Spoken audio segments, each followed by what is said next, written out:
ऐसी बहुत चीजें तो बहुत हैं, लेकिन उसमें से ज्यादा समय क्योंकि नहीं मिलता है तो एक या दो ही शेयर कर सकते हैं आपके साथ। इससे हमारा भी विश्वास और मजबूत हो जाता है। और हम लोग जानते हैं कि ये हमारा जो बाइबल है, इतिहास किताब है, जहाँ पे हम लोग ने इतिहास जो स्कूल्स में पढ़ते हैं, जहाँ पे शिवाजी के बारे में, राणा प्रताप के बारे में, मुगल्स के बारे में, लेकिन बाइबल में हम लोग देखते हैं कि ये भी इतिहास है और हमारा परमेश्वर एक ऐतिहासिक इंसान है और हम लोग उनके बारे में पढ़ते हैं। और जब उस समय की चीजें जो पाई जाती है, चाहे वो कितनी छोटी हमें और आपको लगे, लेकिन उससे पता चलता है कि बाइबल में जो बातें लिखी हैं कितनी सही है और ये सच में हुई। उसमें से एक मैंने जो पढ़ा और मुझे बहुत हंसी आई उसके बारे में, तो मैंने सोचा कि आप भी हंसिए हमारे साथ। इज़राइल के एक हिस्से में पाया गया, जब खुदाई की तो उन्होंने एक कंघी पाई। कंघी जो कि हाथी के दांत की बनी हुई है, बहुत एक्सपेंसिव, जो आज होगा उसको आइवरी बोलेंगे।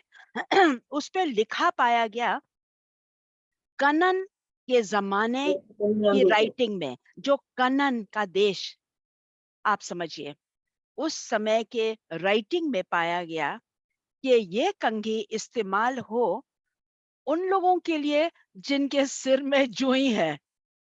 लड़कियां जो स्कूल में जाती हैं, उनको वो छोटे इंसेक्ट्स, जो कि इंग्लिश में लाइस बोलते हैं, हिंदी में जुई बोलते हैं, हो ही जाता है।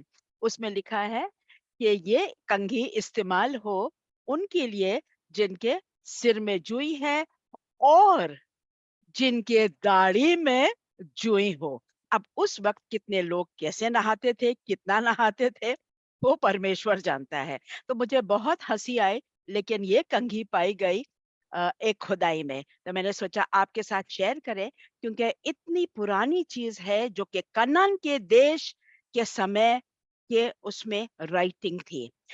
दूसरा एक बहुत इम्पोर्टेंट चीज है जो कि यीशु से लिंक होता है, वो है 1986, 1986 के साल में, अ, गैलिली का पानी, क्योंकि कोई वजह से शायद ज्यादा गर्मी हो, लेकिन पानी बहुत उतर गया, बहुत कम हो गया गैलिली के समुंदर में, और लोग आते जाते रह सकते थे।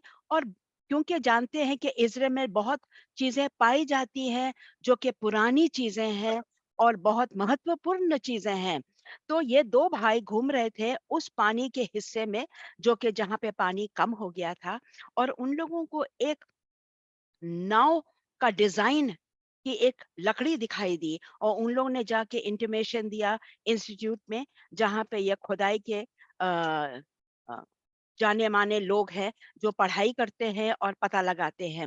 और उन लोग ने आके बहुत ही आस्ते से, क्योंकि ये लकड़ी पहली बार उसने मौसम देखा और वातावरण में ये लकड़ी आ गई थी, क्योंकि अभी तक तो पानी में दबी हुई थी। उन लोगों ने जब निकाला तो देखा कि ये एक नाव है।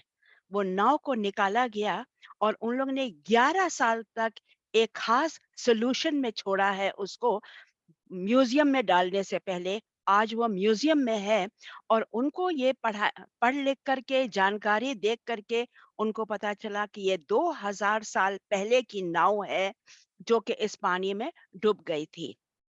वो नाव हम लोग के लिए क्यों इम्पोर्टेंट है जानना, कि वो नाव जब 2000 साल पहले हमारे यीशु मसीह इस धरती पे चले हैं, इज़राइल में चले हैं, और मती और मरकुस में हम लोग देखते हैं कि किस तरह से यीशु नाव में उस पार जाते थे, नाव में बैठ करके लोगों को सिखाते थे, पढ़ाते थे, कि क्योंकि बहुत भीड़ हो जाती थी तो नाव में जीसस बैठ करके लोगों को अपने बारे में और अच्छी-अच्छी बातें सिखाते थे। ये भी देखते हैं कि पतरस और यीशु के भाई जो थे, जेम्स और दूसरे भी, वो लोग मछुआरे थे और वो लोग मच्छी पकड़ते थे, ये इस तरह के बोट्स में। तो उन उसमें ये पता चला है कि किस डिजाइन का ये नाव उस समय यूज़ होता था, क्योंकि उसके बाद ये सिर्फ़ एक नाव 2000 साल पहले की नाव पाई गई है, उसके अलावा और कोई नाव नहीं। तो ये एक पाए जाने से पता चलता है हम लोग को कैसे यूज़ होते थे।